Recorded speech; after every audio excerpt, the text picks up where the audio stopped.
Baik, terima kasih Pak Alexander Aur, Wasekjen 1, dan juga yang terhormat kepada seluruh rekan-rekan DPP, Dewan Pembina, Dewan Pakar, Dewan Pengurus, lalu kemudian para seluruh ketua DPD seluruh Indonesia dan juga rekan-rekan DPC seluruh Indonesia dan para calon-calon DPD yang hadir pada kesempatan refleksi sore hari ini.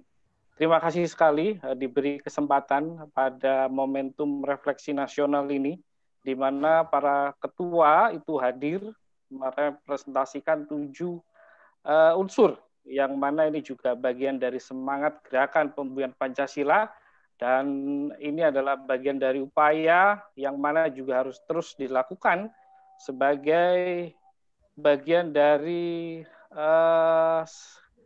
refleksi sejarah Pancasila juga yang dihadirkan oleh para tokoh, bahkan para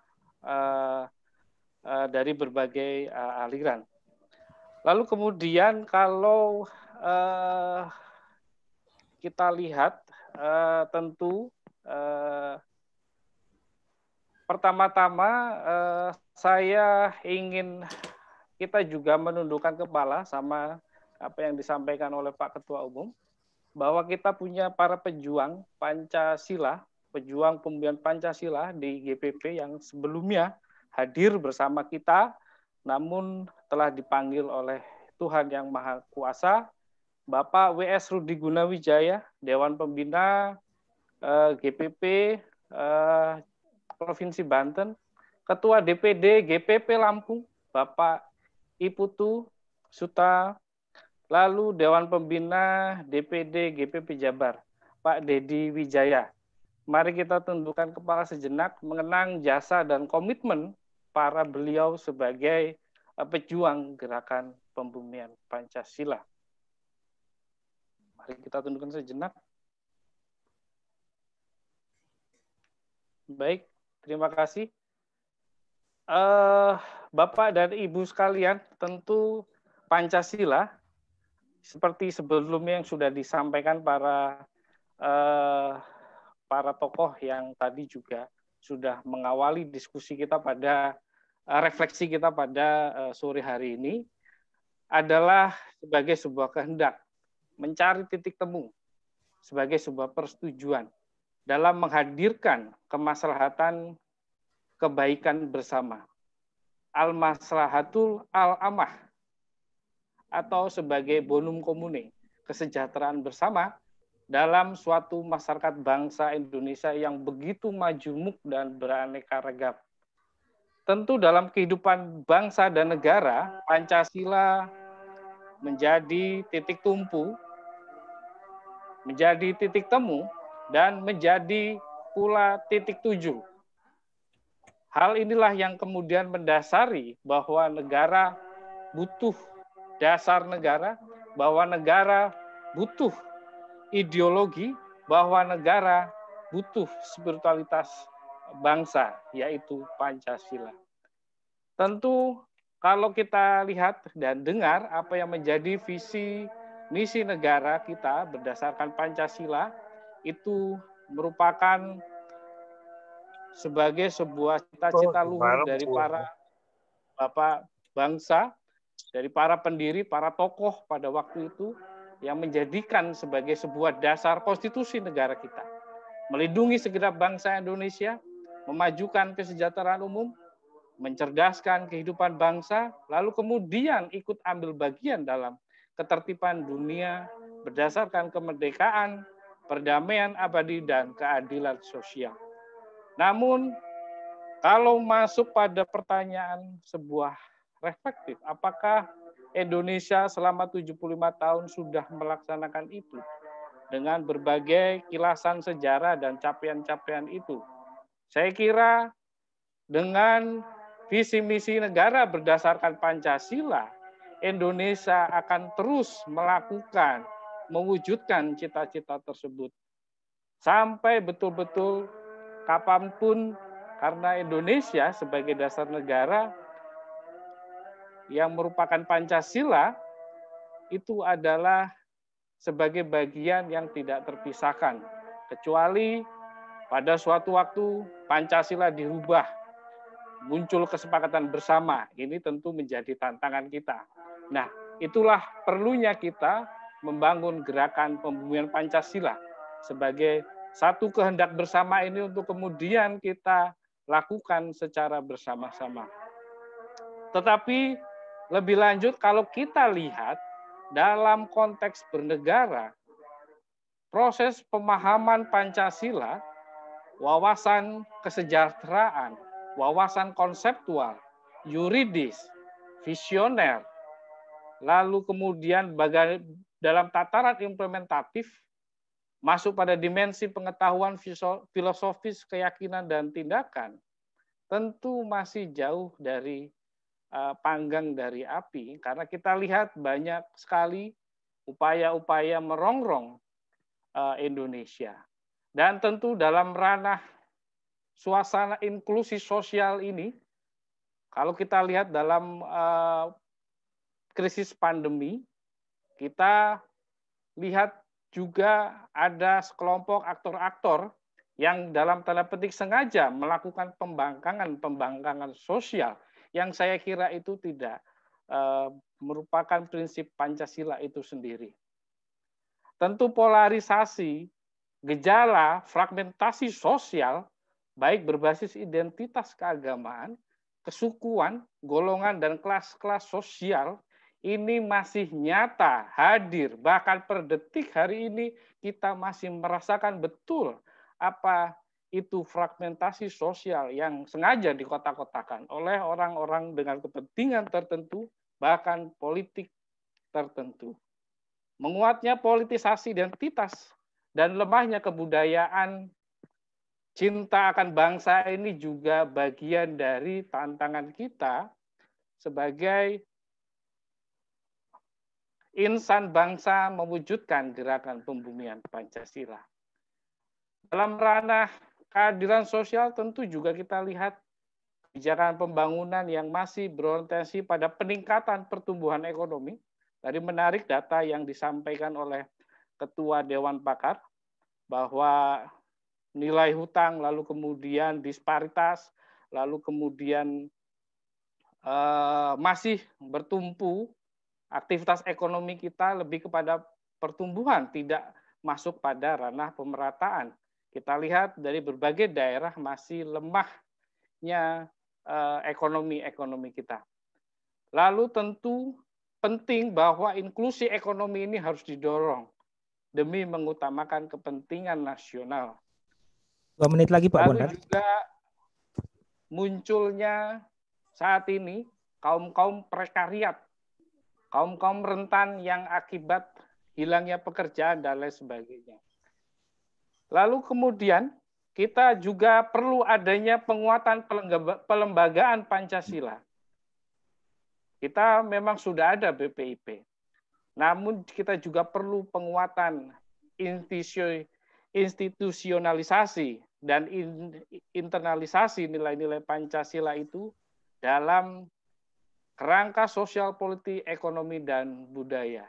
Ini adalah hal yang perlu kita dorong dan kuatkan. Dan kita patut berbangga GPP menjadi sebuah keorganisasian yang konsisten dalam mewujudkan dan mendorong kelembagaan dalam hal ini seperti BPIP untuk kemudian menjadi lembaga negara yang kuat dalam memberikan pemahaman Pancasila. 1 menit lagi Pak Bondan. Yang terpenting adalah keteladanan kita sebagai pembawa marwah Pancasila. Ini penting karena tanpa adanya keteladanan, tanpa adanya ketokohan, tanpa adanya nilai dari kita semua, maka Pancasila hanya selesai pada ruang-ruang diskusi dan ruang-ruang formal, tanpa adanya mediasi, tanpa adanya interrelasi bersama masyarakat dan akar rumput di bawah. Tentu yang paling penting adalah Pancasila harus juga menjadi ideologi yang bekerja, working ideologi, dalam ranah pemahaman yang kompleks dan komprehensif. Maka penting bahwa Pancasila harus secara nyata kita pegang teguh untuk kemudian implementasikan dari segala lini kehidupan berbangsa dan bernegara. Dan GPP tentu punya tugas yang amat mulia untuk melakukan itu. Demikian, salam Pancasila.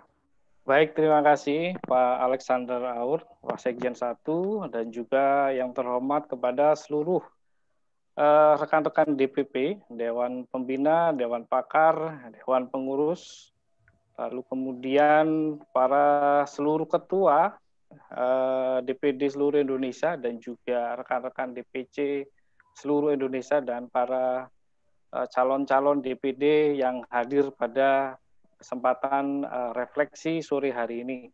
Terima kasih sekali diberi kesempatan pada momentum refleksi nasional ini, di mana para ketua itu hadir merepresentasikan 7 unsur, yang mana ini juga bagian dari semangat gerakan pembumian Pancasila, dan ini adalah bagian dari upaya yang mana juga harus terus dilakukan sebagai bagian dari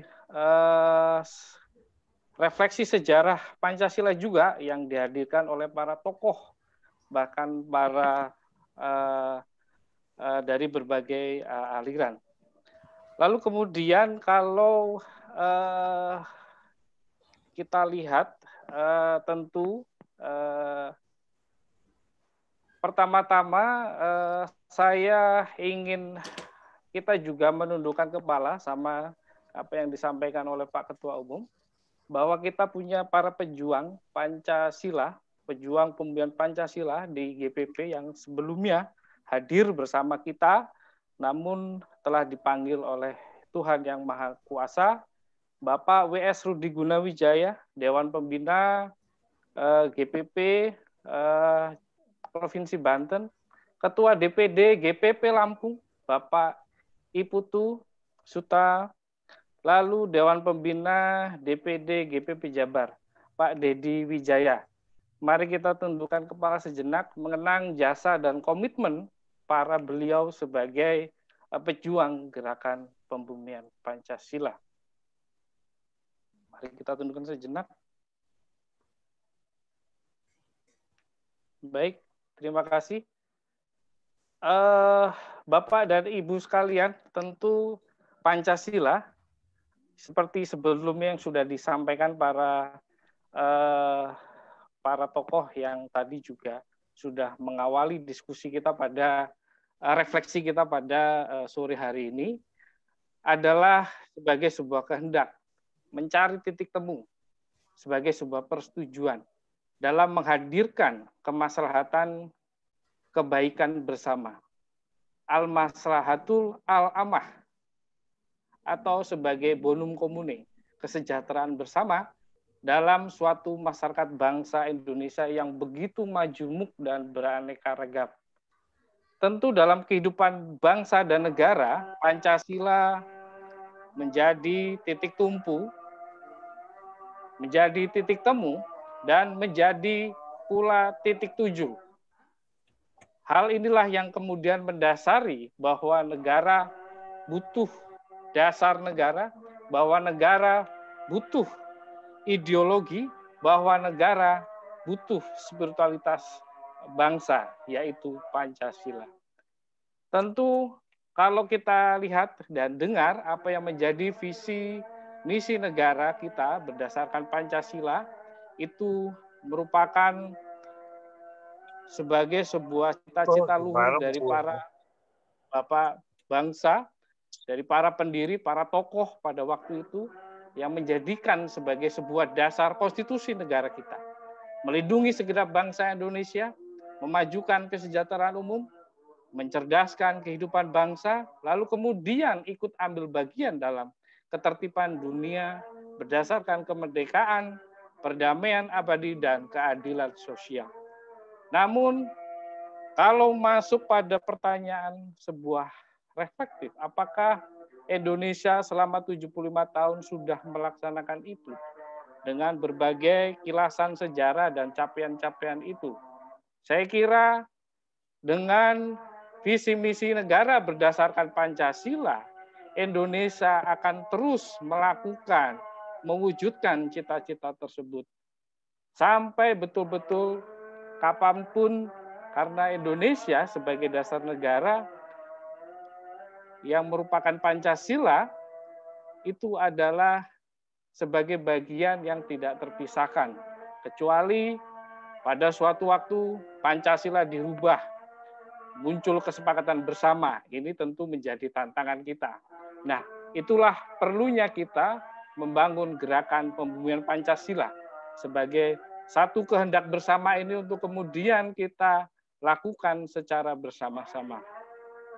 Tetapi lebih lanjut kalau kita lihat dalam konteks bernegara, proses pemahaman Pancasila, wawasan kesejahteraan, wawasan konseptual, yuridis, visioner, lalu kemudian dalam tataran implementatif, masuk pada dimensi pengetahuan filosofis, keyakinan, dan tindakan, tentu masih jauh dari panggang dari api, karena kita lihat banyak sekali upaya-upaya merongrong Indonesia. Dan tentu dalam ranah suasana inklusi sosial ini, kalau kita lihat dalam krisis pandemi, kita lihat juga ada sekelompok aktor-aktor yang dalam tanda petik sengaja melakukan pembangkangan sosial yang saya kira itu tidak merupakan prinsip Pancasila itu sendiri. Tentu polarisasi, gejala, fragmentasi sosial, baik berbasis identitas keagamaan, kesukuan, golongan, dan kelas-kelas sosial, ini masih nyata, hadir, bahkan per detik hari ini kita masih merasakan betul apa itu fragmentasi sosial yang sengaja dikotak-kotakan oleh orang-orang dengan kepentingan tertentu, bahkan politik tertentu. Menguatnya politisasi identitas dan lemahnya kebudayaan cinta akan bangsa ini juga bagian dari tantangan kita sebagai insan bangsa mewujudkan gerakan pembumian Pancasila. Dalam ranah keadilan sosial tentu juga kita lihat kebijakan pembangunan yang masih berorientasi pada peningkatan pertumbuhan ekonomi. Tadi menarik data yang disampaikan oleh Ketua Dewan Pakar bahwa nilai hutang, lalu kemudian disparitas, lalu kemudian masih bertumpu. Aktivitas ekonomi kita lebih kepada pertumbuhan, tidak masuk pada ranah pemerataan. Kita lihat dari berbagai daerah masih lemahnya ekonomi kita. Lalu tentu penting bahwa inklusi ekonomi ini harus didorong demi mengutamakan kepentingan nasional. 2 menit lagi Pak Bondan. Lalu juga munculnya saat ini kaum-kaum prekariat, kaum-kaum rentan yang akibat hilangnya pekerjaan dan lain sebagainya. Lalu kemudian kita juga perlu adanya penguatan pelembagaan Pancasila. Kita memang sudah ada BPIP, namun kita juga perlu penguatan institusionalisasi dan internalisasi nilai-nilai Pancasila itu dalam kerangka sosial, politik, ekonomi, dan budaya. Ini adalah hal yang perlu kita dorong dan kuatkan. Dan kita patut berbangga GPP menjadi sebuah keorganisasian yang konsisten dalam mewujudkan dan mendorong kelembagaan-kelembagaan dalam hal ini seperti BPIP untuk kemudian menjadi lembaga negara yang kuat dalam memberikan pemahaman Pancasila. 1 menit lagi Pak Lalu Bondan. yang terpenting adalah keteladanan kita sebagai pembawa marwah Pancasila. Ini penting karena tanpa adanya keteladanan, tanpa adanya ketokohan, tanpa adanya nilai dari kita semua, maka Pancasila hanya selesai pada ruang-ruang diskusi dan ruang-ruang formal. Tanpa adanya mediasi, tanpa adanya interrelasi bersama masyarakat dan akar rumput di bawah. Tentu yang paling penting adalah Pancasila harus juga menjadi ideologi yang bekerja, working ideologi, dalam ranah pemahaman yang kompleks dan komprehensif. Maka penting bahwa Pancasila harus secara nyata kita pegang teguh untuk kemudian implementasikan dari segala lini kehidupan berbangsa dan bernegara. Dan GPP tentu punya tugas yang amat mulia untuk melakukan itu. Demikian, salam Pancasila. Assalamualaikum warahmatullahi wabarakatuh. Salam sejahtera buat kita semua. Shalom, Om Swastiastu, Namo Buddhaya, Weti Tung Tien, Rahayu Rahayu. Yang saya hormati Dewan Pendiri, Dewan Pembina, Dewan Pengawas, dan pengurus baik DPP maupun DPD se-Indonesia, serta ibu bapak rekan-rekan seperjuangan yang saya cintai. Saya perkenankan saya menyampaikan refleksi saya yang berlatar belakang sebagai dokter. Tahun 2020 ini akan dikenang sebagai salah satu tahun terburuk di dunia yang diakibatkan oleh ambisi dan kesombongan manusia. Entah siapa yang memulai atau ini memang secara alamiah. Sampai sekarang belum diketahui asal-muasal yang sebenarnya. Namun, bila ini disebabkan oleh rekayasa segelintir manusia yang tidak bertanggung jawab atas negara tertentu, tentu mereka akan mendapatkan balasan yang setimpal. Karena mereka sudah membuat banyak orang bahkan korban jiwa yang sedemikian besar. Indonesia tidak luput dari pandemi ini. Sejak Maret tahun 2020, yang membuat negara ini mengalami kemerosotan ekonomi yang cukup dalam. Sehingga banyak perusahaan yang harus mengurangi karyawan, bahkan menutup perusahaan. Sehingga angka pengangguran meningkat tajam. Selain ekonomi, dampak kemanusiaan juga sangat besar. Jumlah yang meninggal dunia mencapai lebih dari 2.200 jiwa di Indonesia saja. Dan jumlah kasus di Indonesia lebih dari 720.000. Di mana diantaranya terdapat nyawa ratusan tenaga kesehatan yang berjibaku melawan pandemi COVID ini di garda depan dengan segala keterbatasannya. Terutama dengan minimnya alat pelindung diri. Korban dari masyarakat terjadi karena keterbatasan fasilitas dan tenaga pelayanan kesehatan.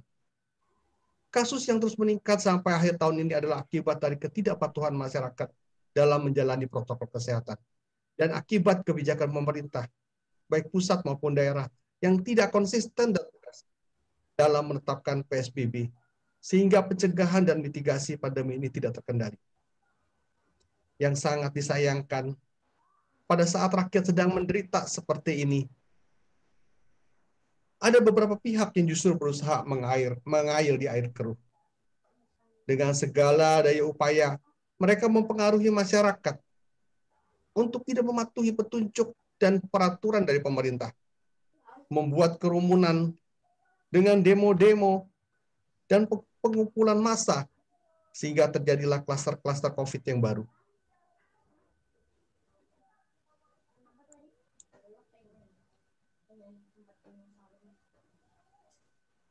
Halo? Ya, silakan teruskan, Pak. Nah, sayangnya yang berusaha mengail ini adalah mantan-mantan pejabat yang pernah berkuasa dan memegang jabatan di pemerintahan. Yang seharusnya mereka pada saat ini justru harus membantu pemerintah sebagai negarawan, tapi malah beraksi dan rela mengorbankan rakyat demi ambisi politik mereka untuk mengejar kekuasaan dengan menghalalkan segala cara.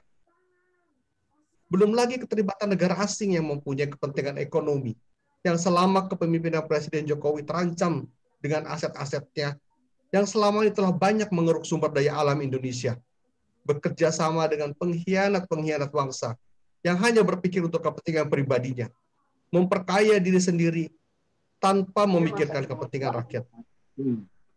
Satu gerombolan lagi juga terus merongrong pemerintah dengan upayanya untuk mengganti dasar dan ideologi negara, dengan ideologi yang dibungkus dengan agama Rakyat diiming-iming dengan janji palsu.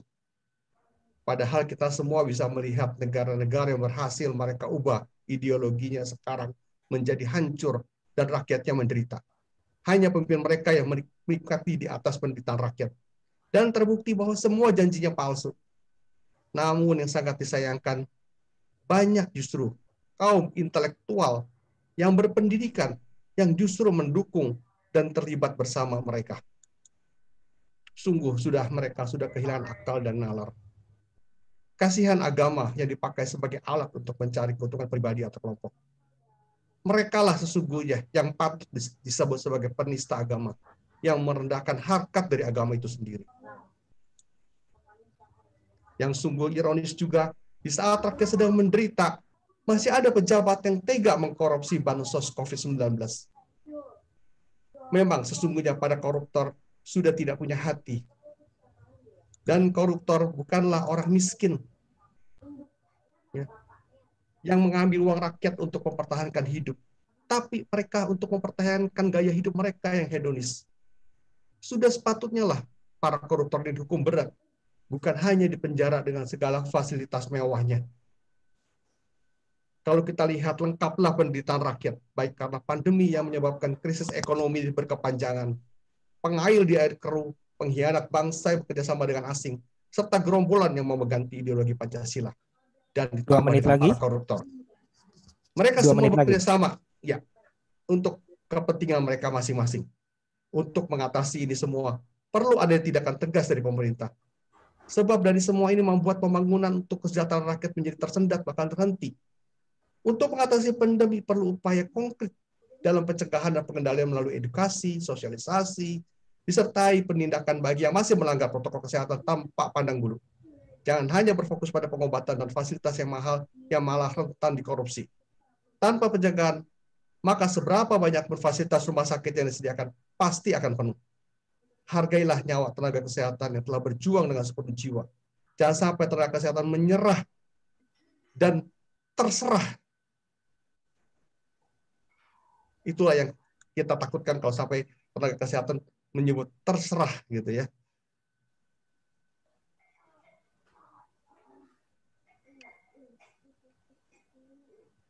Halo, terputus. Ya. Nah, untuk pengail di air keruh yang selama ini menjadi duri dalam daging, harus segera ditindak agar mereka tidak berani lagi mengotaki dan membiayai aksi-aksi massa yang sering menjadi anarki. Gerombolan radikal yang juga harus ditumpas sampai seakar-akarnya, agar tidak tumbuh menjalar kemana-mana, walaupun selalu berkedok agama, agar tidak membahayakan bangsa dan negara ini. Alhamdulillah pada hari ini, salah satu gerombolan ini sudah tidak diakui dan tidak boleh bergerak lagi di Indonesia. Ya, kita harus membersihkan semua lembaga pemerintah, lembaga pendidikan, termasuk TNI dan Polri dari kelompok-kelompok ini. Koruptor harus dihukum berat, dimiskinkan, diminta bekerja paksa agar tahu penderitaan rakyat akibat ulah mereka dan membuat efek jerah bagi calon koruptor lainnya.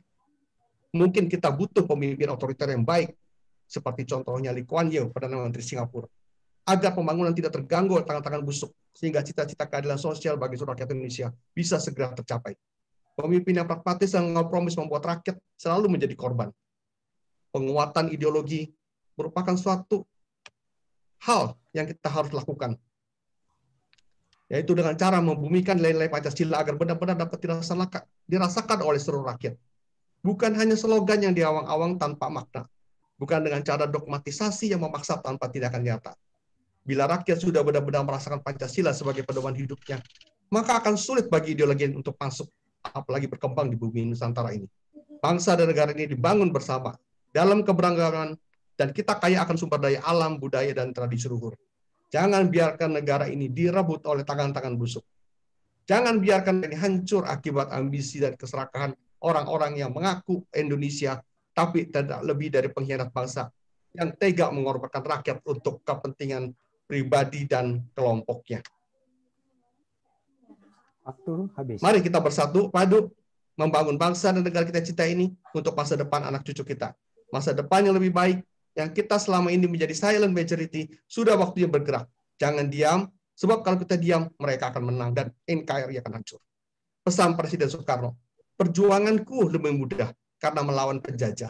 namun perjuangan kalian akan lebih sulit karena melawan bangsa sendiri, dan ini sudah terbukti. Salam Pancasila, merdeka. Baik, terima kasih. Silakan. Pak Moderator, Pak Alexander Aur. Yang terhormat kepada pendiri, pembina, pengawas Dewan Pakar, dan kepada pengurus Dewan Pimpinan Pusat Gerakan Pembumian Pancasila, dari DPP, Ketua Umum, Pak Sekjen, para ketua, dan teman-teman seperjuangan Dewan Pimpinan Daerah seluruh Indonesia. Om Awigenama Nama Sidam, Om Sidirastu Tatastu. Semoga pikiran yang baik datang dari segala penjuru. Tantangannya lah dari meredupnya suatu ideologi yang mengatasnamakan suatu bangsa, apapun. Suka tidak suka pasti mengalami pasang surut. Bangsa yang besar diharapkan tidak boleh melupakan sedikit pun perjuangan para pahlawan yang sudah menjadi para leluhur bangsa. Tegak lurusnya suatu bangsa dengan kehidupan yang semakin modern dan global, tentunya sepenuhnya bisa menghargai sejarah perjuangan dan latar belakang fondasi kehidupan bermasyarakat melalui kearifan lokal, adat istiadat, tradisi, dan budaya. Saudara-saudaraku yang saya sangat hormati, relasi pemahaman untuk mengerti dan memahami histori bangsa dapat dilakukan dengan berbagai cara, yang salah satunya akan menjadi penting adalah bagaimana seseorang dapat melakukan refleksi. Merefleksikan hal-hal yang positif dalam kehidupan bermasyarakat. Melalui refleksi secara fisik tentu lebih jelas dan nyata output yang akan diperoleh. Sementara refleksi akan pemahaman terkait dengan ideologi berbangsa tentu akan menjadi tantangan yang semakin menarik, semakin penting. Apalagi suatu ideologi seperti Pancasila sering disepadankan dengan hal-hal yang terkait dengan simbol-simbol agama. Saudara-saudaraku seideologi, namun dalam hal ini kami mencoba menjelaskan untuk mengajak bersama merefleksikan yang terkait dengan hal-hal yang dapat dipahami secara jelas, sesuatu yang sudah eksis nyata, atau secara fisik nampak dapat dirasakan dalam hati, dalam tradisi, adat istiadat, yang menjadi spirit dalam keyakinan kehidupan sehari-hari. Dalam komunitas kehidupan seperti masyarakat Hindu, yang ditemukan dalam dua hal yang berlawanan. Dua unsur tersebut dapat dilihat dari unsur positif dan unsur negatif. Dua unsur berlawanan tersebut disebut dengan Rua Bineda. Dua hal yang berlawanan, di mana pada sisi yang satu selalu ada terang dan di sisi yang lain ada gelap. Ada siang, ada malam, ada pahit, ada manis. Dalam kehidupan ada suka atau kebahagiaan, kegembiraan, dan di satu sisi ada duka atau lara atau kesedihan. Tentu semua itu sumbernya adalah dari pikiran yang dialami oleh manusia itu sendiri. Tidak lepas juga dipengaruhi oleh justifikasi tempat atau lingkungan, waktu dan kondisi, atau keadaan di mana komunitas itu berlangsung. Dalam istilah kami disebut dengan desa kala patra. Bapak Ibu yang kami hormati, untuk itu maka manusia yang lebih menonjol tentang akal dan budi pekertinya harus mampu beradaptasi dengan ilmu, pengetahuan, dan teknologi. Sehingga mampu memanfaatkan dua hal yang berlawanan itu tetap utuh untuk menjaga maupun melestarikan kehidupan. Tidak dapat dipungkiri bahwa kehidupan ini selalu berputar dalam porosnya. Di mana ada kelahiran, di situ ada kematian. Demikian seterusnya. Ada yang lama, ada yang baru, ada hitam, dan ada yang putih. Jadi, dua hal yang berlawanan dan berbeda tersebut dalam kehidupan dunia ini, sebagaimana dicontohkan dapat dipedomi melalui ada suka dan duka, sehingga secara alamiah pula setiap insan manusia dapat dengan legowo menerima dengan sesadar-sadarnya bahwa unsur positif dan negatif itu berada dalam diri kita. Sehingga apabila dimaknai secara positif dapat diartikan kedua hal tersebut adalah relasi berpasangan, saling melengkapi, dan saling asah-asuh. Bersinergi dengan bersinergitas untuk saling memberikan manfaat dan menguntungkan berbagai pihak menuju pada kondisi alam semesta akan tetap bergerak menuju kebaikan, kedamaian, dan kebahagiaan. Marilah kita songsong tahun 2021 dari kami, Gerakan Pembumian Pancasila, untuk semangat dan selalu memanfaatkan dua sisi yang berlawanan tersebut. Kita jaga seutuhnya dan kita kembangkan lebih jauh untuk kita memberi spirit kepada masing-masing insan di dunia ini, khususnya di Indonesia. Demikian refleksi nasional akhir tahun ini dapat kami sampaikan, kurang lebihnya mohon maaf, dan tidak lupa kami mengucapkan selamat hari Natal dan menyongsong tahun baru 2021. Terima kasih, matur suksema. Baik, terima kasih. Pertama-tama saya haturkan Assalamualaikum warahmatullahi wabarakatuh. Salam sejahtera bagi kita semua. Shalom, Om Swastiastu, Namo Buddhaya, salam kebajikan, Wek Tek Tong Tien, Rahayu Rahayu, dan salam Pancasila. Pertama-tama saya mengucapkan terima kasih kepada Dewan Pendiri, kemudian juga kepada pembina. Hari ini ada Prof. Haryono. Selamat ulang tahun, Prof. Kemudian ada Dewan Pakar, dan ada juga dari Dewan Pengawas, kemudian kepada Ketua Umum, dan kepada Pak Sekjen, kemudian juga kepada rekan-rekan di DPP, dan kemudian di tingkatan DPD dan DPC seluruh nasional. Bapak, Ibu, saudara-saudara sekalian sebangsa dan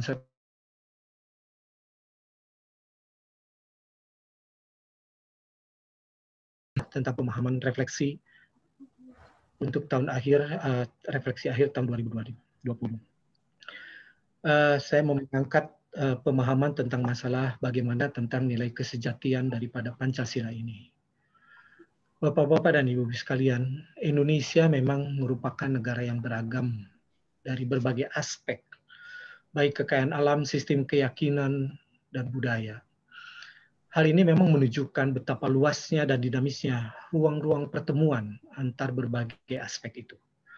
Globalisasi menjadikan Indonesia tempat bertemunya berbagai faham, mulai kapitalisme, kolonialisme, imperialisme, datangnya sistem keyakinan Hindu, Buddha, Kristen, Katolik, Islam yang telah berlebur, berakulturasi, serta migrasinya dari berbagai masyarakat, baik itu dari orang Cina, Arab, Eropa, dan lain-lain, berasimilasi dalam rumah bersama, yaitu Indonesia.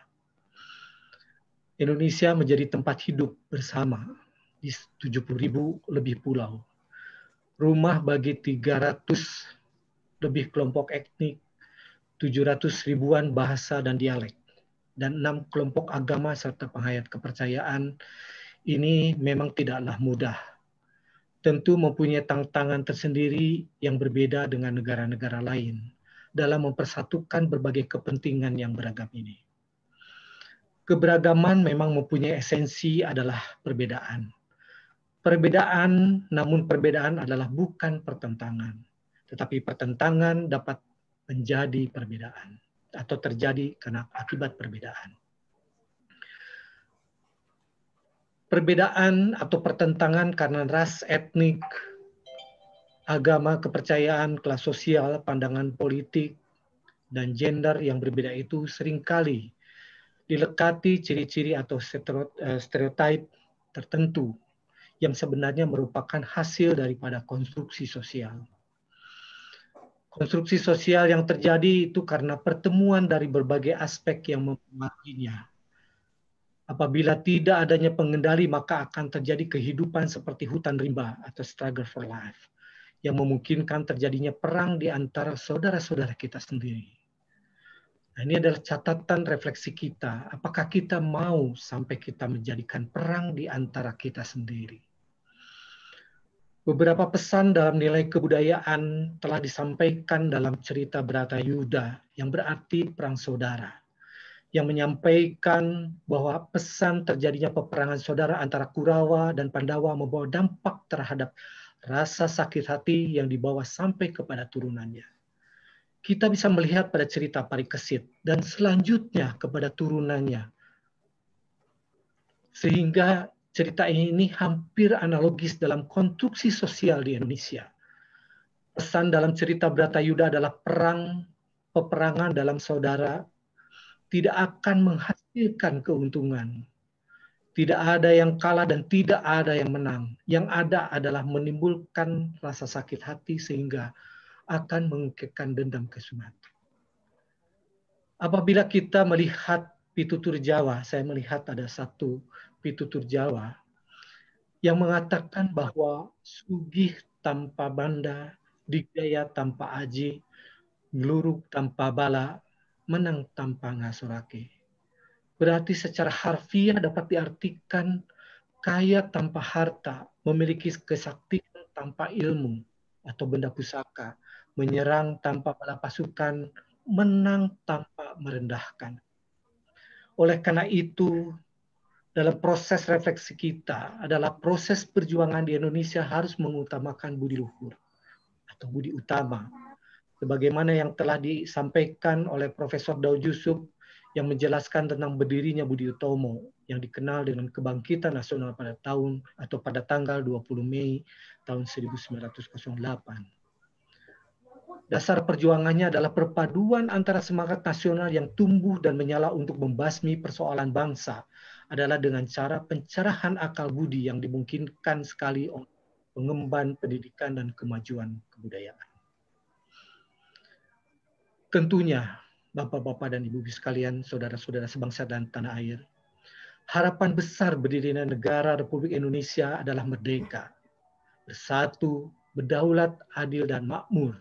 Itu adalah merupakan harapan yang berpijak pada falsafah dan visi kebangsaan yang dibangun atas dasar kesejahteraan dan nilai-nilai luhur bangsa.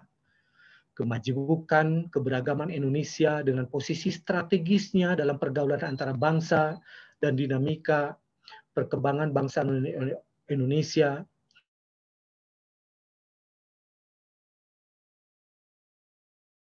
itu disusun soalan kemanusiaan, persatuan kerakyatan, keadilan sosial, yaitu Pancasila. Pancasila milik bersama, bukan milik pribadi atau golongan.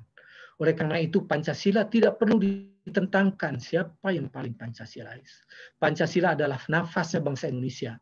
Pancasila adalah sistem dan nilai filsafati yang terbaik dimiliki oleh bangsa Indonesia sebagai dasar acuan bagi kehidupan bermasyarakat, berbangsa, dan bernegara dalam semangat Bhinneka Tunggal Ika.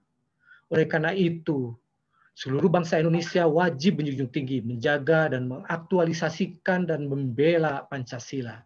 Pancasila adalah sistem nilai fundamental yang harus dijadikan dasar dan acuan pemerintah NKRI dalam melaksanakan tugas pokoknya melindungi segenap bangsa dan seluruh tumpah darah Indonesia, memajukan kesejahteraan umum, mencerdaskan kehidupan bangsa, dan melaksanakan ketertiban dunia yang berdasar kepada kemerdekaan, perdamaian abadi, dan keadilan sosial dalam rangka mewujudkan visi bangsa Indonesia yaitu merdeka, bersatu, berdaulat, adil, dan makmur. Pancasila adalah dasar negara, oleh karenanya Pancasila harus dijadikan sumber nilai utama dan sekaligus tolak ukur moral bagi penyelenggaraan negara dalam pembentukan peraturan perundang-undangan. Nilai kesejatian Pancasila digali dari nilai-nilai bangsa yang berbineka tunggal ika dengan pengakuan dan penerimaan akan perbedaan aspek berbudaya dan beragama serta berkepercayaan untuk mewujudkan semangat gotong royong, toleransi, dan kearifan lokal. Keteladanan nilai-nilai Pancasila harus dimulai dari organisasi terkecil, dalam hal ini keluarga, dengan cara pembiasan kehidupan sehari-hari, sekolah, masyarakat, bangsa, dan negara. Pengejawantahan nilai Pancasila perlu dirumuskan dengan cara yang sederhana pada berbagai aspek kehidupan, baik pendekatan budaya dan keteladanan para penyelenggara negara. Tentunya perlu berbagai langkah strategi. Dalam bidang sosial budaya, agama kepercayaan terhadap Tuhan Yang Maha Esa perlu menumbuhkan pusat pendidikan dan pembudayaan Pancasila secara mandiri, kreatif, inovatif, dan dinamis sejalan perkembangan dunia. Dalam bidang hukum, politik, pertahanan, keamanan, Pancasila dijadikan sumber material dan sumber nilai untuk penyusun dan peninjauan peraturan perundang-undangan, kebijakan politik, dan strategi pertahanan. Dalam bidang ekonomi dan kesejahteraan, Pancasila wajib dijadikan azas bagi sistem perekonomian nasional, bukan adalah sistem perekonomian dari satu golongan, dalam rangka mewujudkan kesetaraan bagi rakyat Indonesia melalui peninjauan kembali berbagai kebijakan produk perundang agar terwujudnya kembali sistem ekonomi Pancasila. Kesemuanya upaya ini adalah dalam upaya untuk mewujudkan secara nyata nilai kesejahteraan Pancasila dalam setiap aspek dan sendi kehidupan dan penghidupan masyarakat bangsa dan negara Indonesia. Pancasila akan menjadi nuraninya masyarakat Indonesia. Pancasila adalah ideologi negara dan menjadi penuntun jalan bagi masyarakat Indonesia secara sadar, penuh keikhlasan, tanpa paksaan dan doktrinasi, karena sudah menyatu dalam dirinya untuk memenuhi tatanan masyarakat Pancasila sebagai dasar pembangunan karakter bangsa yang beradab. Itu saja yang bisa saya berikan refleksinya. Terima kasih dan saya menghaturkan wassalamualaikum warahmatullahi wabarakatuh. Salam sejahtera bagi kita semua. Shalom. Om Santi, Santi, Sati, Om Rahayu, Namo Buddhaya. Baik, terima kasih Pak Alexander. Terima kasih juga Ibu Bapak, rekan-rekan sekalian. Assalamualaikum warahmatullahi wabarakatuh. Selamat sore. Salam, Om Swastiastu, Namo Buddhaya, Oi Tek Tong Tien, Rahayu, Rahayu, Rahayu. Saya ucapkan selamat Natal bagi Ibu Bapak, rekan-rekan sekalian yang merayakan. Nah, dalam refleksi ini saya akan membawakan tema tentang gotong royong membangun negara kesatuan Republik Indonesia, mewujudkan toleransi, perdamaian, dan juga bagaimana upaya kita membumikan Pancasila begitu. Nah, saya akan merefleksikan apa yang sudah dilakukan oleh GPP gitu ya, melalui kegiatan-kegiatan sosial terutama pada masa pandemi dan juga yang kami lakukan di JIC, Jaringan Lintas Iman Tanggap COVID-19 gitu. Kebetulan saya koordinator di jaringan tersebut. Nah, oleh karena itu saya ingin merefleksikan apa yang dilakukan oleh GPP dan juga JIC untuk membangun optimisme ke depan gitu. Jadi saya ikut berbangga ketika pandemi, meskipun dampak dari pandemi itu melahirkan banyak dampak gitu ya, terutama mereka banyak yang kehilangan pekerjaan, lalu kemudian begitu pula yang terkena COVID tersebut begitu, termasuk juga tenaga medis kita. Tetapi alhamdulillah puji Tuhan juga dari masa pandemi itu ternyata banyak masyarakat kita yang tergerak untuk membantu, bergotong royong, membantu mereka yang membutuhkan begitu. Nah, itulah yang kita rasakan baik di GPP maupun di JIC begitu, di masa di mana banyak orang terkena dampak, tapi di antara masyarakat kita juga secara serta-merta membantu masyarakat yang lain yang membutuhkan. Nah, kenapa ini bisa terjadi? Ini karena dalam masyarakat kita spirit gotong royong itu masih sangat kuat mengakar di dalam diri kita, di dalam masyarakat kita. Dan secara tidak sadar atau tidak, itu merupakan implementasi dari pengejawantahan sila-sila di dalam Pancasila.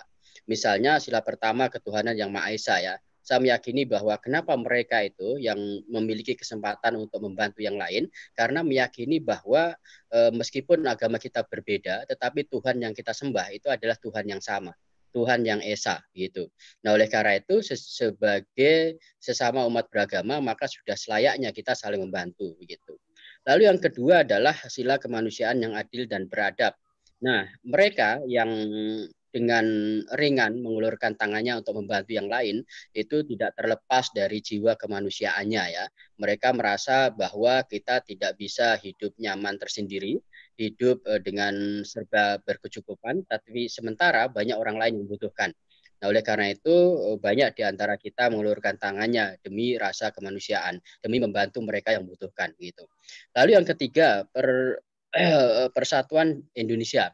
Nah, ini juga yang lebih terpenting karena kita merasa satu bangsa, satu negara, satu warga bernama warga Indonesia gitu ya. Nah, oleh karena itu ketika banyak masyarakat kita yang terkena dampak dari pandemi COVID-19, maka banyak pula di antara kita yang bergotong royong, bergandeng tangan untuk membantu mereka. Nah, itu yang kita rasakan baik di BPP dan juga di JIC gitu ya. Dana yang terhimpun itu tidak hanya ratusan juta tetapi juga miliaran. Nah, ini menunjukkan bahwa semangat gotong royong, spirit kemanusiaan itu masih kental di dalam diri dan masyarakat kita. Lalu yang keempat, kerakyatan yang dipimpin oleh hikmat kebijaksanaan dalam permusyawaratan perwakilan. Nah, sejatinya masyarakat kita itu sami'na wa ta'na, kira-kira gitu ya. Apa kebijakan yang dikeluarkan oleh pemerintah, ya masyarakat umumnya mengikuti saja gitu. Hanya sayangnya tadi sudah disinggung oleh beberapa reflektor, yang mengenaskan itu adalah sekaligus juga memalukan kita. Justru mereka para pemangku negara, para pejabat, menteri tidak segan-segan untuk melakukan korupsi begitu. Nah, untungnya KPK cepat bergerak sehingga cepat menangani mereka yang melakukan korupsi itu. Nah, itu sungguh menyakitkan ya bagi kita masyarakat yang di mana warga negara biasa itu bergandeng tangan, berjibaku untuk membantu mereka yang membutuhkan, tetapi para pejabat kita justru seolah-olah hanya ingin memperkaya diri mereka sendiri begitu. Lalu yang kelima adalah keadilan sosial bagi seluruh rakyat Indonesia. Ini juga merupakan nilai yang tercermin di dalam kegiatan sosial kemanusiaan baik yang dilakukan oleh GPP, JIC maupun lembaga-lembaga keagamaan yang lain untuk membuka posko ya, posko kemanusiaan, membantu mereka yang terkena dampak dari pandemi COVID ini. Keadilan sosial karena kita merasa bahwa tidak seseorang yang beriman katalah begitu, maka dia tidak bisa membiarkan orang lain yang sedang membutuhkan sementara kita berkelebihan. Nah, oleh karena itu banyak masyarakat kita yang terdorong untuk mengulurkan tangan. Misalnya mereka yang mengirim bantuan melalui JIC itu banyak di antara mereka itu justru pekerjaannya pengusaha warteg gitu ya. Warteg biasa saja, tapi mereka mau menyisihkan setiap hari itu ada yang 10 nasi kotak, nasi bungkus, ada yang 20, ada yang 30. Nah, artinya mereka itu meskipun hanya pengusaha biasa gitu ya, tapi tidak enggan untuk membantu orang lain yang membutuhkan. Nah, apa yang ingin saya garis bawahi dari ini? Inilah selama pandemi ini lalu banyak masyarakat, kelompok masyarakat yang berjibaku, bergotong royong membantu mereka yang membutuhkan. Ini menunjukkan bahwa spirit gotong royong itu masih kental mengakar di dalam diri kita semua. Nah, inilah yang harus kita bawa untuk tahun 2001 dan tahun-tahun berikutnya. Spirit itulah yang harus kita pertahankan, yang harus kita jaga, rawat, dan ruat, sehingga upaya untuk membangun Indonesia yang toleran, yang damai, lalu kemudian upaya untuk pembumian Pancasila, itu bisa kita lanjutkan dengan penuh optimisme. Apalagi tadi sebagaimana disebutkan oleh Pak Chandra Setiawan, ada 64.500 juta pemuda di Indonesia ya. Nah, ini yang perlu menjadi perhatian kita, baik di GPP maupun di lembaga-lembaga lain. Pemuda inilah yang akan menjadi kunci gitu ya. Pemuda adalah kunci. Bagaimana upaya pembumian Pancasila itu bisa kita wujudkan, bisa kita pertahankan, bisa kita kembangkan. Nah, oleh karena itu dengan spirit gotong royong, insya Allah mudah-mudahan ke depan kita bisa lebih menghasilkan banyak banyak ini ya cara dan juga hasil gitu ya dari upaya pembumian Pancasila sehingga kita bisa mencapai apa yang kita cita-citakan di GPP ini. Saya kira itu Bapak Ibu rekan-rekan sekalian yang bisa saya sampaikan. Terima kasih. Assalamualaikum warahmatullahi wabarakatuh. Salam Om Swastiastu, Namo Buddhaya, Witek Tongtian, Rahayu Rahayu Rahayu. Salam Pancasila. Baik, terima kasih Alexander. Assalamualaikum warahmatullahi wabarakatuh. Shalom. Om Swastiastu, Namo Buddhaya. Salam kebajikan, Witek Tongtian, Rahayu Rahayu Rahayu. Kepada yang terhormat Bapak Dewan Pembina Profesor Dr. Haryono, selamat hari ulang tahun ya Pak. Juga Pak Andi Talman, Dewan Pendiri, Ketua Umum, Pak Antonius Manurung, juga Sekjen, Pak Bondan Kanumyoso, Ketua Dewan Pakar, senior saya, Wense Chandra Setiawan, juga Ketua Dewan Pengawas, Bapak Peter Lesmana, juga senior saya di Matakin, kemudian kepada Bendum dan para Ketua DPP dan DPD GPP, serta Bapak Ibu yang kami hormati, salam Pancasila. Salam Pancasila. Memasuki akhir tahun 2020 merupakan peristiwa yang tepat bagi seluruh elemen masyarakat untuk merefleksikan apa saja yang telah terjadi atau yang telah dilakukan selama setahun ke belakang, serta menyusun rencana ke depan agar semua kegiatan lebih baik lagi. Ada 3 kegiatan penting yang menjadi sorotan bidang advokasi, yaitu pandemi COVID-19, intoleransi, dan terorisme. Sepanjang tahun 2020, pandemi COVID-19 sangat mempengaruhi kesehatan, sosial, perekonomian, maupun pendidikan, bukan hanya di Indonesia, tapi di seluruh dunia mengalaminya. Bahkan sampai di penghujung tahun 2020, korban COVID-19 telah menyentuh angka 82 juta per hari ini, dan juga meninggal udah 1,79 juta. Sementara di DKI sendiri yang sudah terpapar positif ada 727.122, dirawat 108.636 dan meninggal sudah 21.703. Angka yang terbilang cukup fantastis, tetapi banyak masyarakat kelihatannya masih kurang peduli dengan protokol kesehatan. Padahal dari semua elemen, baik pemerintah maupun majelis-majelis agama dan juga ormas-ormas tidak henti-hentinya menyuarakan agar masyarakat senantiasa mematuhi protokol kesehatan dengan menjalankan 3M, yaitu memakai masker dengan baik dan benar, mencuci tangan dengan sabun dan air yang mengalir, kemudian kita menghindari kerumunan, senantiasa menjaga jarak. Dan tentunya dengan senantiasa kita memakai masker, itu bisa melindungi diri kita dan juga dapat melindungi orang lain. Nah, hal ini yang kurang dipahami oleh masyarakat bawah. Banyak kita lihat masih pada banyak berkerumun dan tidak memakai masker. Bagaimana kita menyikapi hal ini? Karena selain berpengaruh pada kesehatan, tentu juga sosial dan perekonomian turut berpengaruh. Akibat COVID-19 yang berkepanjangan, banyak karyawan yang dirumahkan. Bahkan banyak juga yang di-PHK. Selain itu, pendidikan juga terganggu. Anak didik diharuskan bisa menggunakan Zoom untuk pembelajaran jarak jauh. Sementara bagi keluarga miskin, HP merupakan barang mewah. Belum lagi kalau dalam satu keluarga ada beberapa anak yang sekolah dan semuanya membutuhkan HP dan juga pulsa tentunya. Ada kalanya ada HP dan pulsa pun masih bisa terkendala pada jaringan. Apalagi kalau cuaca lagi buruk, sinyal suka hilang. Di samping masalah COVID-19, telah terjadi tindakan inkonstitusional dan intoleran terhadap bakal pasarean atau pemakaman keluarga Sunda Wiwitan di Curug Gong, Desa Cisantana, Kecamatan Cigugur, Kabupaten Kuningan, Provinsi Jawa Barat.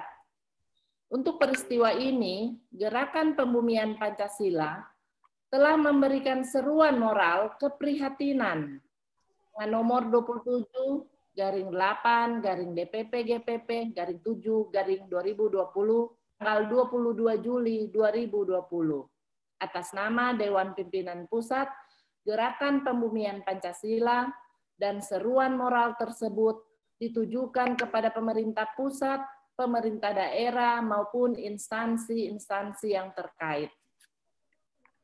Selain kedua peristiwa di atas, telah terjadi peristiwa yang sangat biadab dan di luar batas kemanusiaan, yaitu pembantaian satu keluarga di Sigi, Sulawesi Tengah, dan pembakaran gereja Bala Keselamatan dan sejumlah rumah warga oleh sekelompok teroris. Tindakan ini sangat bertentangan dengan nilai luhur Pancasila, khususnya sila pertama. Untuk itu, Dewan Pimpinan Pusat Gerakan Pembumian Pancasila segera mengeluarkan sikap dan maklumat keprihatinan berupa surat keprihatinan, kecaman, dan seruan moral kepada seluruh masyarakat bangsa dan pemerintah untuk dipahami dan ditindaklanjuti sebagaimana mestinya berdasarkan nilai-nilai luhur Pancasila dan perundang-undangan yang berlaku di NKRI. Dengan himbauan kepada aparat keamanan untuk segera menuntaskan sisa-sisa teroris, semoga masyarakat tidak terpancing dan tetap tenang serta menyerahkan penanganan masalah ini sepenuhnya kepada aparat keamanan, yaitu TNI dan Polri, setempat dibantu oleh tim khusus.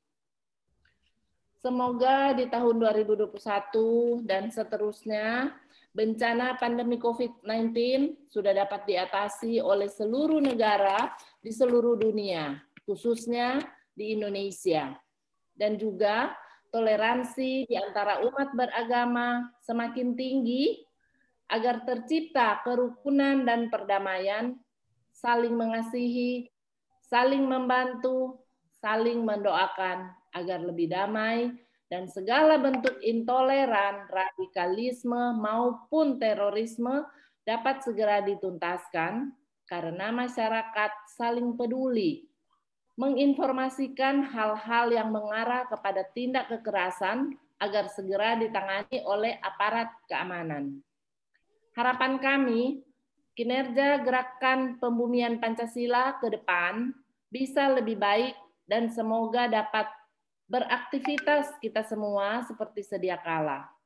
Apapun situasinya, kiranya kita semua mempunyai tekad baja dan bekerja maksimal secara gotong royong untuk terus kita membumikan Pancasila dan memajukan organisasi Gerakan Pembumian Pancasila agar tercapai target yang kita inginkan bersama.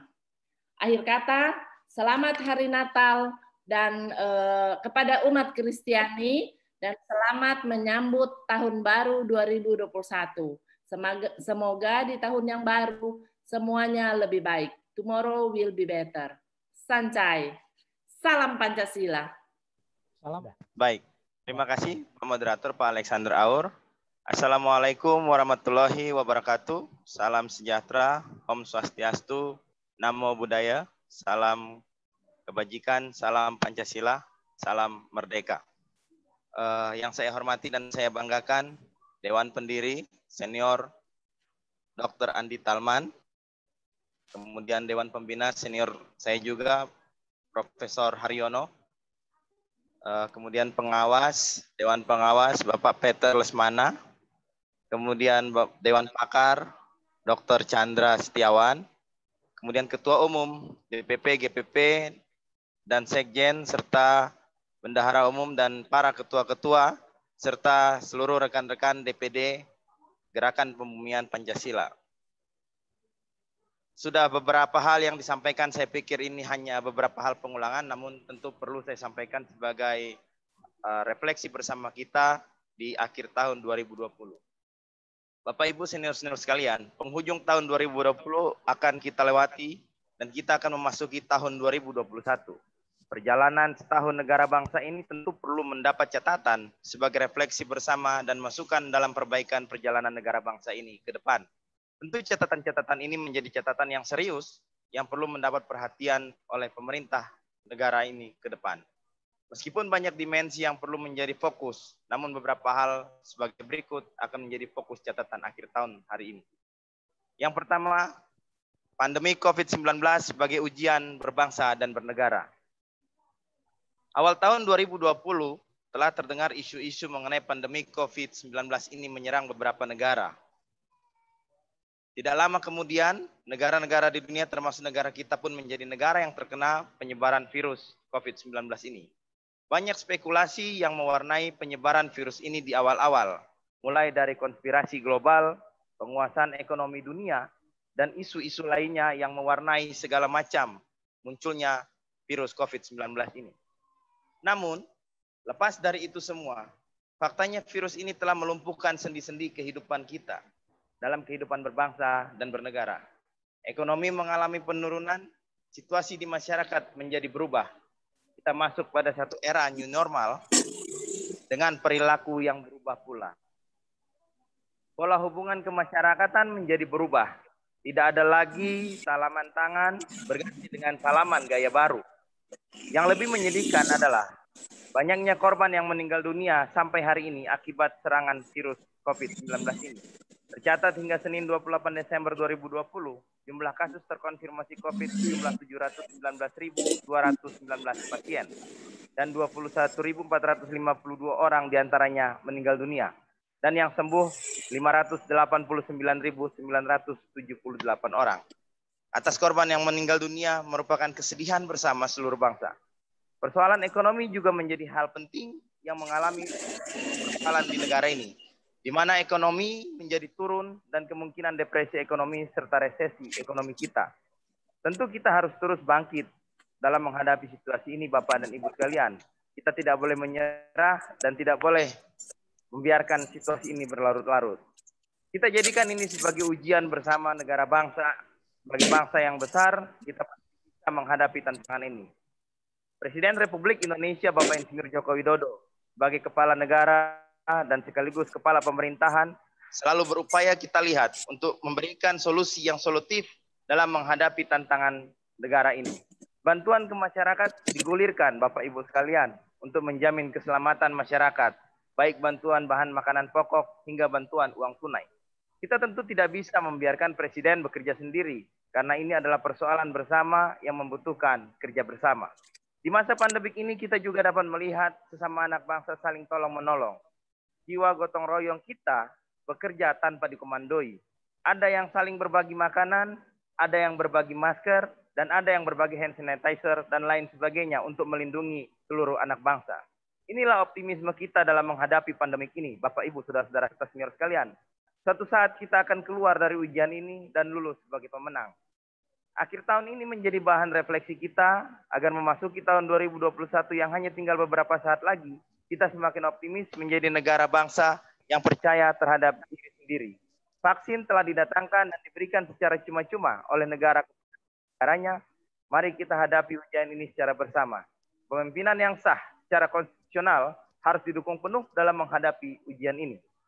Kita meyakini Presiden Republik Indonesia Bapak Insinyur Joko Widodo akan mampu 2 menit lagi Pak ya. 2 menit lagi. Kesatuan Republik Indonesia ini mengarungi lautan dan ombak yang mengancam. Tentu gotong royong adalah kunci kemenangan kita, Bapak Ibu, saudara-saudara sekalian. Sesama anak bangsa bergandengan tangan melawan pandemik yang telah mengubah tatanan hidup kita. Jangan pernah tercerai-berai, namun tetaplah bersatu sebagai sesama anak bangsa. Yang kedua menjadi pokok persoalan yang saya muat adalah munculnya isu-isu ekstremisme dan ideologi transnasional yang mengancam. Bapak Ibu sekalian, Ketua Umum, Sekjen, Bendahara Umum, dan rekan-rekan sekalian, beberapa waktu terakhir ini masyarakat kita diwarnai isu-isu yang bersifat mengarah kepada suku, agama, ras, antar golongan, ekstremisme, dan ideologi transnasional yang dipaksakan di negara kesatuan Republik Indonesia ini. Kehidupan politik kemudian memanfaatkan berbagai spektrum untuk memperoleh hal-hal yang bersifat kemenangan sesaat. Kita perlu menjadikan ini sebagai refleksi bersama kita bahwa Pancasila sebagai ideologi telah bersifat final. Kesepakatan para pendiri bangsa pada saat membahas dan merumuskan dasar dan ideologi negara adalah sesuatu yang tidak dapat diganggu-gugat lagi. Ajaran-ajaran di luar Pancasila tentu tidaklah memiliki tempat di republik yang kita cintai ini. Oleh karenanya sebagai sesama anak bangsa yang dilahirkan dan dibesarkan di bumi Indonesia ini, kita harus menjaga negara bangsa ini dari rongrongan dan upaya-upaya ajaran-ajaran dan ideologi-ideologi asing yang coba mengganggu tatanan kehidupan berbangsa dan bernegara kita. Ini menjadi tugas dan pekerjaan rumah kita bersama, agar kelak dapat mewariskan bumi Indonesia yang damai dan subur ini kepada anak cucu dan pewaris-pewaris bangsa kita ke depan. Kita perlu mengingatkan kepada para pelaku politik atau para politisi-politisi di republik ini, agar dapat bersama-sama menjaga keutuhan kehidupan berbangsa dan bernegara. Jangan ada yang mengambil manfaat dari situasi-situasi yang ada saat ini. Bapak Ibu sekalian, yang ketiga menjadi catatan saya adalah persoalan hukum di republik yang kita cintai ini. Yang pertama, lahirnya Undang-Undang 11 tahun 2020 tentang Cipta Kerja dengan sistem pembuatan atau pembentukannya dengan menggunakan sistem Omnibus Law. Terkait lahirnya undang-undang ini, meskipun merupakan itikat baik pemerintah, dalam hal ini Bapak Presiden Republik Indonesia, dalam rangka melakukan upaya solusi yang solutif atas persoalan lapangan kerja dan perbaikan ekonomi bangsa. Namun yang menjadi catatan adalah buruknya proses atas lahirnya undang-undang ini. Undang-undang ini terkesan dipaksakan, terburu-buru, dan sosialisasi yang tidak transparan. Proses yang buruk ini tentu harus menjadi pelajaran penting bagi negara yang menganut keyakinan sebagai negara hukum atau Rechtsstaat.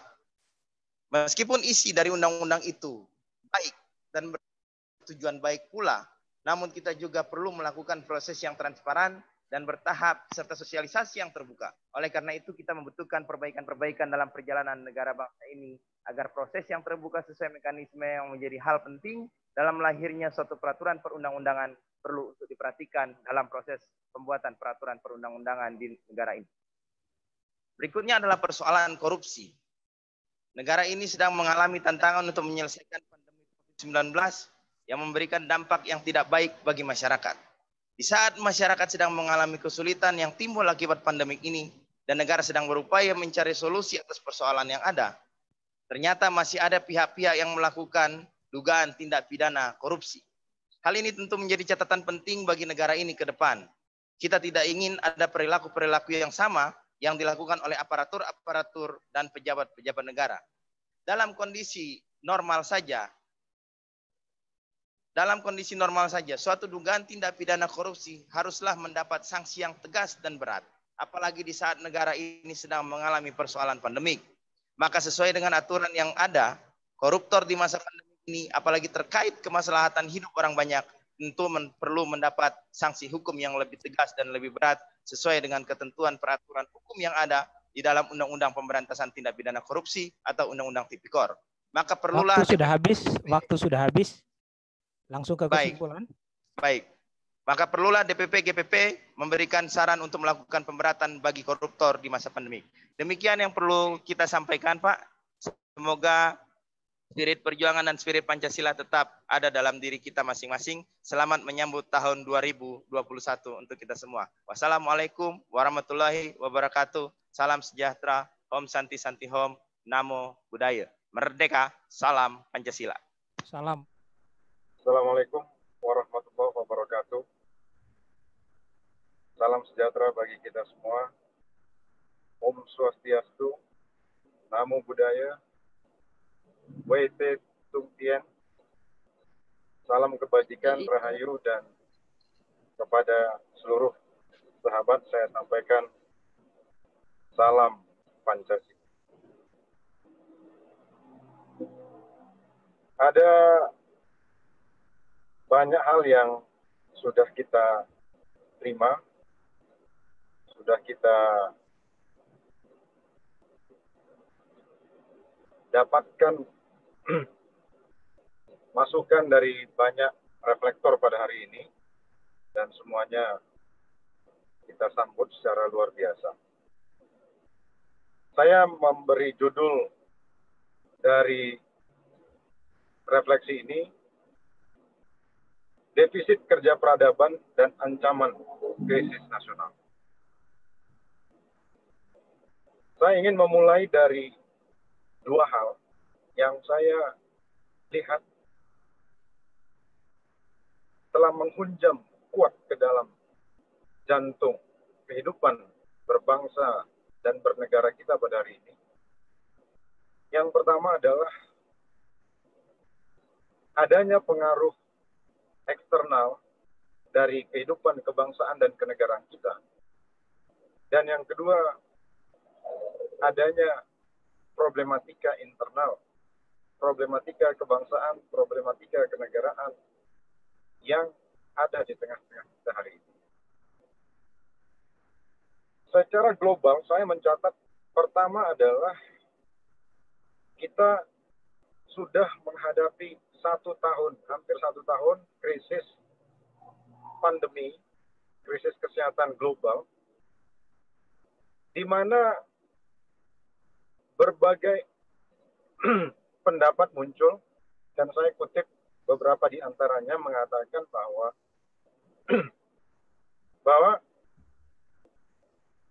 dengan pandemi menghantam secara global pada hari ini,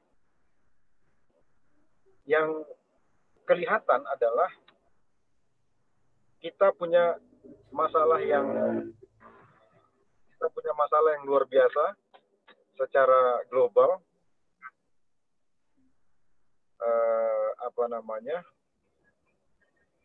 Salah satu masalahnya adalah kerjasama internasional dalam penanganan pandemi oleh banyak kalangan justru dianggap punya soal besar hari ini.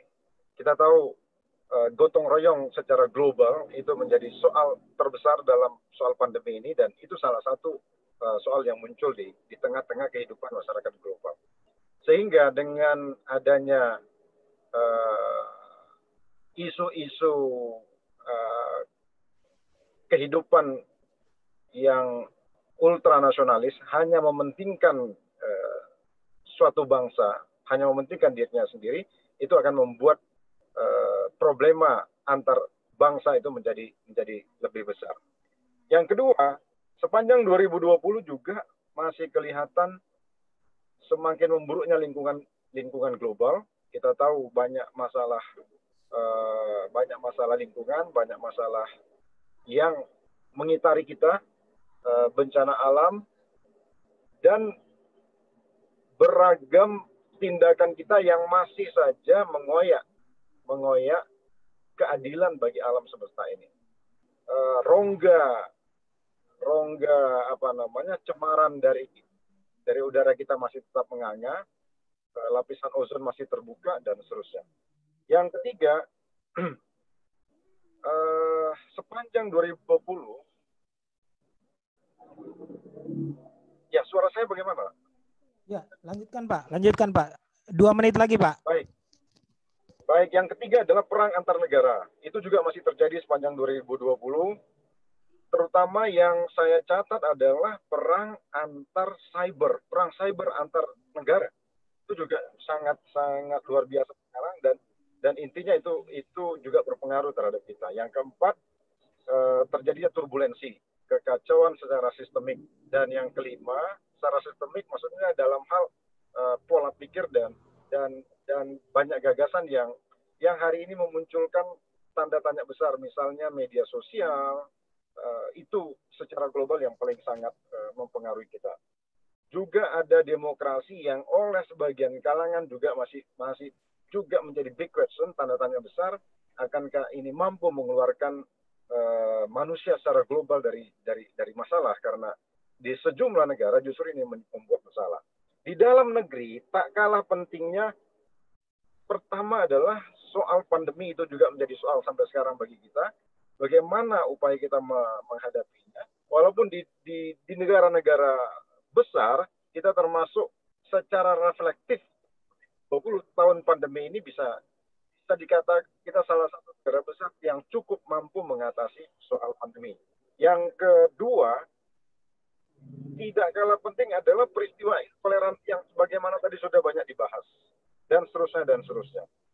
Menurut saya, upaya reflektif kita panjang 2020 ini dan proyeksi kita ke depan, yaitu adalah dengan sejumlah masalah yang muncul dari tekanan luar dan juga masalah yang muncul di dalam, di mana kita juga menghadapi masalah di dalam, terlebih kita juga ketidakmampuan kita menanamkan nilai-nilai Pancasila sejak merdeka sampai sekarang, sebagaimana yang sudah dipesankan oleh Bung Karno.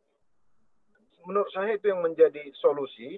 Pertama adalah mau tidak mau kita harus pulang kembali kepada Pancasila. Pepatah Melayu mengatakan apabila kita tersesat di ujung jalan, sebaiknya kita kembali ke pangkal. Pangkal kita adalah konsensus bagaimana yang sudah kita buat atau kita lakukan 75 tahun yang silam. Jadi menurut saya tidak ada cara yang lain kecuali kita kembali kepada nilai-nilai luhur. Nilai-nilai universal sebagaimana yang ada atau yang termaktub di dalam Pancasila. Yang kedua, tinggal sekarang adalah pertanyaan besarnya, kalau kita kembali kepada nilai-nilai luhur Pancasila sebagai solusi jawaban untuk mengatasi masalah Indonesia dan masalah dunia, sebagaimana Bung Karno menyampaikan hal tersebut di forum-forum internasional, maka pertanyaan besarnya adalah bagaimana membumikan Pancasila itu di dalam kehidupan kebangsaan dan kenegaraan kita. Memang harapan yang paling realistis adalah itu dimulai oleh Presiden Jokowi, kabinet, dan seterusnya. Karena mestinya pemimpinlah yang mempertontonkan, yang mempraktekkan, yang meneladani, yang memberi contoh bagaimana praktek Pancasila diimplementasikan dalam kehidupan kebangsaan dan kenegaraan. Sebagai contoh misalnya, semua kebijakan-kebijakan kita, semua sumber aturan hukum kita, undang-undang, peraturan pemerintah, mestinya merujuk pada nilai-nilai yang bersumber dari nilai luhur Pancasila. Dan apakah itu sudah terjadi? Harusnya kalau ini terjadi, maka pembumian Pancasila yang dimulai oleh para pemimpin itu akan memudahkan proses kerja internalisasi nilai-nilai Pancasila ke dalam masyarakat kita. Terakhir menurut saya adalah, kita tanpa pun kita menunggu kekuatan dari pemerintah melalui gerakan pembumian Pancasila melalui GPP ini, tentu ini adalah jalan keluar di mana ada kelompok-kelompok kecil di tengah masyarakat yang bekerja mengimplementasikan nilai luhur itu, dan saya kira itu adalah salah satu kontribusi utama kita dalam ikut membumikan nilai-nilai Pancasila di bumi Indonesia. Saya kira itu yang bisa saya sampaikan. Saya kembalikan kepada Assalamualaikum warahmatullahi wabarakatuh. Om Swastiastu, Namo Buddhaya, WT